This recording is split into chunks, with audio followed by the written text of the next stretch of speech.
So here is a better look of the trap that we had earlier.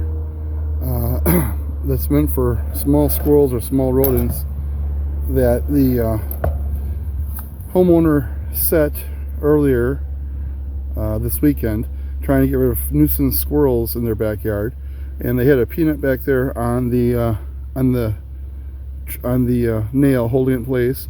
And when an animal passes through the front here, it's supposed to quickly and humanely dispatch a squirrel right away with a bar with significant speed and force. And unfortunately, because they had it set in the ground and put the peanut in there, this is a perfect size hole here, as far as the size and the shape, for a skunk to put their head in there. And the skunk wanted the peanut, obviously, and we're going to do a quick tutorial of why these traps should only be used by professionals and set in the safest way possible, versus just random homeowners that buy these thinking this is the solution to their problems.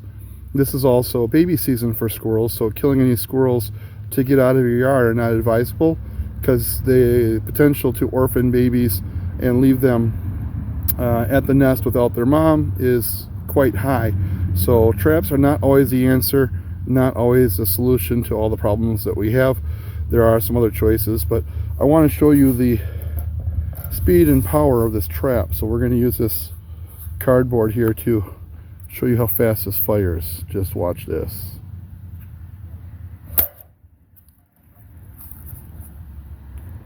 Oh, look at that.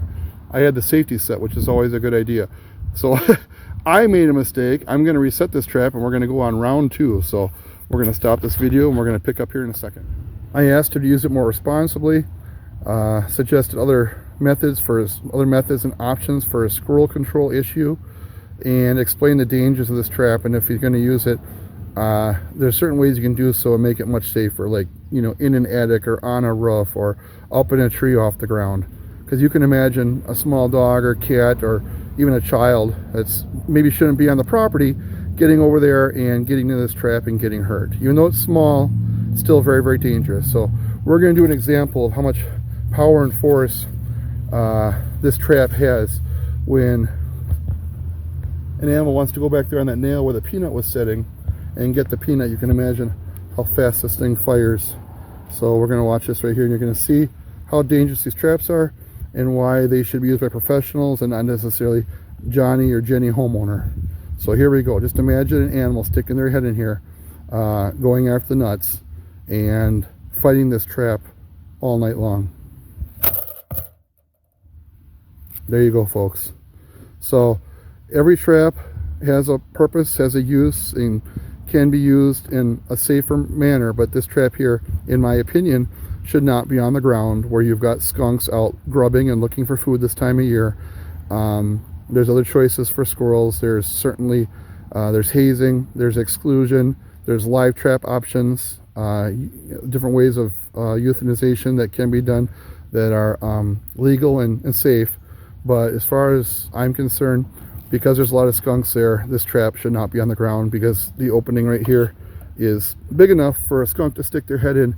And I really appreciate those homeowners calling me today to come get the skunk out of this, because that had to be just an absolute miserable experience and probably very painful. So I really do appreciate folks that call me to help with these situations like this. So anyways, that's going to be the end of this here segment of the video, and I appreciate your time.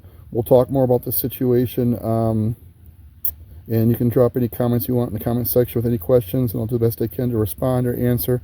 But this was our job for today, was saving the skunk, and I'll monitor it the rest of tonight, and we're going to see if the skunk can return to a little bit of normalcy with an interest in food and water and with good motor skills. And if so, we're going to return the skunk back to where it came from with the permission of the person that called me out there, and it can go on and carry about its life, and hopefully this trap will not be used in a way that will hurt animals in the future going forward. I'm going to return this trap to the proper owner, but hopefully he'll heed, or he'll listen to what I suggested to him for ways and methods to use this safely, or other options for control, so we won't have this issue happen again. Thanks much for checking out my videos. Have a good day. Bye.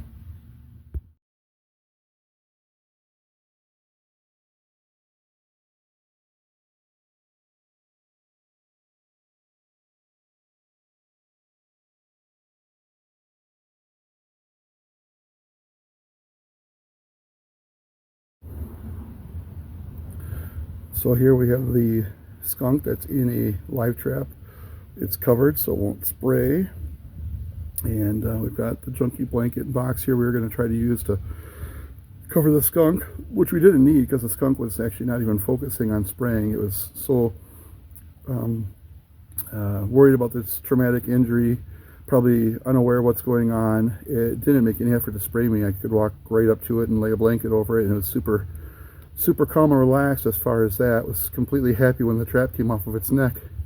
And this is the unfortunate trap right here. These are meant for squirrels and such. And this was sitting on the ground, and there's a peanut there in the back of it. And I'm gonna guess they're trying to catch squirrels.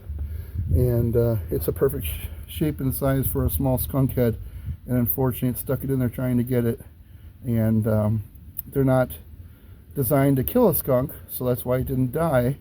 But it still could if it has traumatic injuries at all to lack of oxygen to the brain, or if it's neurological injuries. And we'll call a couple wildlife rehab centers here. It sounds like they might not be able to rehab a skunk. They can take it in and they can monitor it and see if it's going to be okay on its own. But there's a chance here that there's possibly a law in Wisconsin that will not allow them to actually rehabilitate it. So that being said, I'll call a couple places and see if they want to receive it, or I'll take it back to my office, monitor it throughout the day, and see if its conditions improve. If so, I've got legal release permission for a few farms out by me, or this homeowner here actually said that I can bring the animal back here. So anyways, so this is the skunk right here in the trap.